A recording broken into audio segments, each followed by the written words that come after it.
Hello everyone, welcome to my channel. So आज की इस वीडियो में मैं बात करूंगी कि डिस्क्रिप्टिव का एग्जाम इंटरफेस कैसा होता है, उसमें कौन कौन सी कीज़ काम करती है। मैंने अपने एग्जाम एक्सपीरियंस वाले वीडियो में बताया था, जो IBPS PO मेंस का मैंने अपलोड किया है, कि बाकी सब्जेक्ट में मेरा एक्सपीरियंस कैसा था और डिस्क्रिप्टिव का कैसा इंटरफेस रहता, तो मैं इस वीडियो में बता देती हूँ। मैं पहले ही अपलोड करने वाली थी क्योंकि PO मेंस है 12 तारीख को, तो टाइम नहीं मिल रहा था, तो मैं अभी अपलोड कर रही हूँ। तो सबसे पहले बात कि वहाँ कौन कौन सी कीज़ काम करती है, तो वहाँ सारी कीज़ काम करती हैं, जैसे कि जो हमें नीड रहती है, यानी अल्फ़ाबेट की, नंबर्स की, या फिर स्पेस बार हो गया, बैक स्पेस हो गया, कैप्स लॉक हो गया। जनरली इतनी ही कीज़ की हमको ज़रूरत रहती है, तो ये सारी वहाँ पे काम करती हैं। लेकिन एग्जाम के पहले जब आप पासवर्ड एंटर करते हैं तो एक बार आके वहाँ पे आप देख लेना कि आपकी सारी कीज़ काम कर रही हैं या नहीं, क्योंकि जब डिस्क्रिप्टिव स्टार्ट हो जाता है तो फिर बहुत ज़्यादा पैनिक होता है, जैसे मैंने अपने लास्ट वीडियो में भी बोला था। तो वहाँ पे एक बार आप क्रॉस चेक कर, एग्जाम स्टार्ट हो जाए उसके बाद आप कीबोर्ड को टच नहीं कर सकते हो जब तक डिस्क्रिप्टिव ना स्टार्ट हो, लेकिन उससे पहले पासवर्ड के टाइम आप कर सकते हो, वहाँ पे लॉक नहीं होता है। उसके बाद जो भी मैं अभी पैटर्न बता रही हूँ, ये लास्ट 2 ईयर से आ रहा था, जो मैंने मेंस दिया है तो ऐसा ही पैटर्न आ रहा था। स्लाइटली इस बार चेंज हो भी सकता और नहीं भी हो सकता। इस बार कॉम्प्रिहेंशन इंट्रोड्यूस हो गया, पहले लेटर और एस्से आता था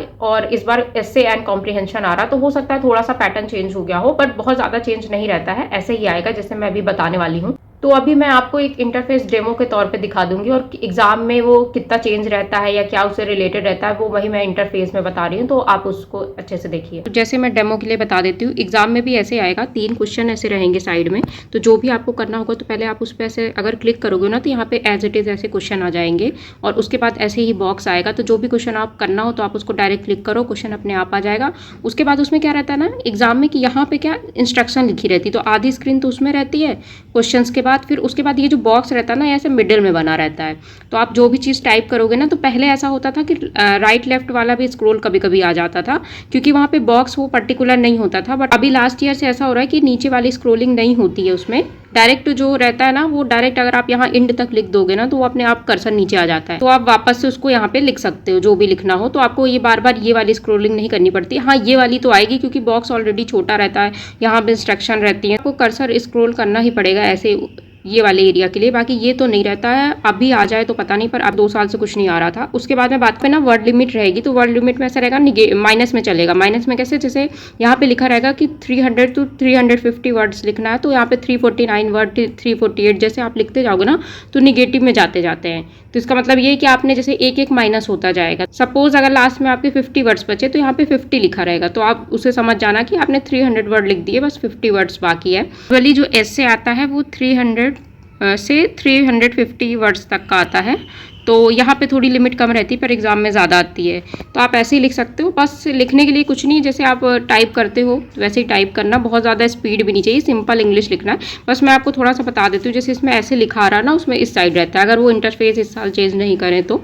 उसके बाद ऐसा है कि मैं आपको एक डेमो दे देती हूँ, जैसे आपने कुछ भी लिखा ना, फिर आपको जैसे मान लो कि ऐसे आपने लिखा और एक स्पेस दिया, यहाँ पे कोई वर्ड लिखा, देन एक स्पेस दिया, यहाँ पे कोई वर्ड लिखा।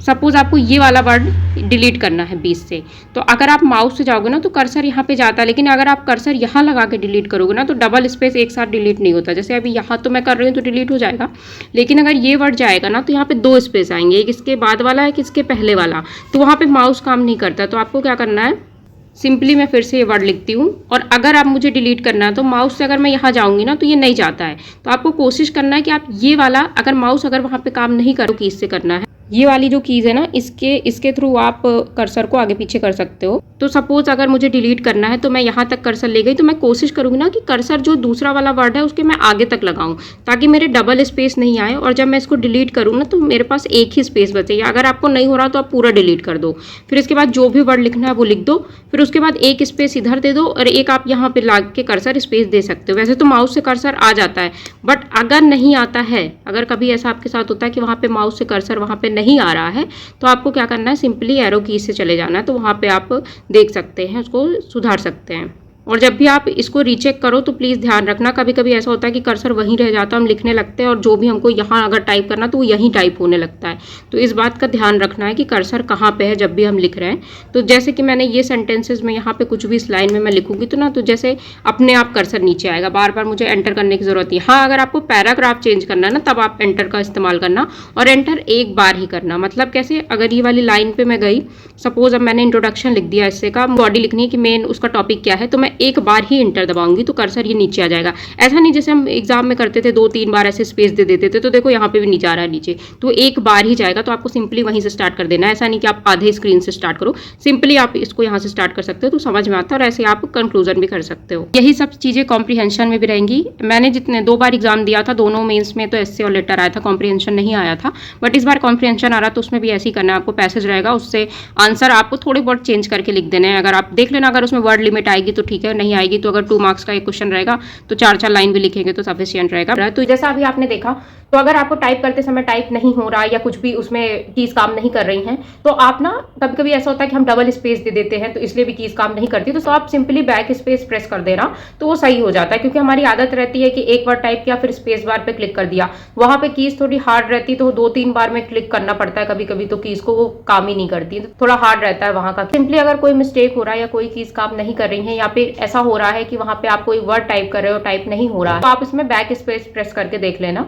तो अगर आप वो प्रेस कर दो तो मोस्टली टाइम वो इंप्रूव हो जाता है। कभी कभी ऐसा होता है ना कि बैक स्पेस भी काम नहीं करती, तो कभी ऐसा होता है कि जब हम कोई वर्ड सपोज टाइप करें और हमने 1-2 लेटर गलत टाइप कर दिए, तो हमने बैक स्पेस दबाया, हार्ड कीज तो होती तो सडन कभी कभी वो पूरी लाइन ही डिलीट कर देता, तो प्लीज बैक स्पेस भी प्रेस करना ना, तो देखना कि कहीं पूरी लाइन तो डिलीट नहीं हो रही। बहुत बार ऐसा केसेस 2 लाइन अगर 1-2 वर्ड आपके गलत टाइप हो गए तो आप बैक स्पेस में जल्दी जल्दी प्रेस करते हैं कि जल्दी से इसको डिलीट करो, दूसरे वर्ड टाइप करें, ऐसा होता है पूरी लाइन डिलीट हो जाती है। कि जैसे मैंने बताया कि वहां पे जो कीबोर्ड होते हैं बहुत ज्यादा हार्ड होते हैं, मोस्टली केसेस में तो हार्ड ही होते हैं, तो प्लीज आप उसको ध्यान से प्रेस करना और देखना कि जब आप बैक स्पेस प्रेस कर रहे हो तो एक वर्ड या एक लेटर ही डिलीट हो रहा है। कुछ बातें आपको ध्यान रखना, बहुत ज्यादा टेंशन लेने की बात नहीं है, आपको नॉर्मल इंग्लिश में लिखना है, जो भी टॉपिक है आप उससे रिलेटेड लिख देना सिंपल लैंग्वेज में। बहुत ज्यादा आपको एक्स्ट्रा वर्ड ऐड करने की जरूरत नहीं है, बहुत ज्यादा आपको वोकैब उसमें ऐड करने की जरूरत नहीं रहती है, वो एआई से चेक होता है।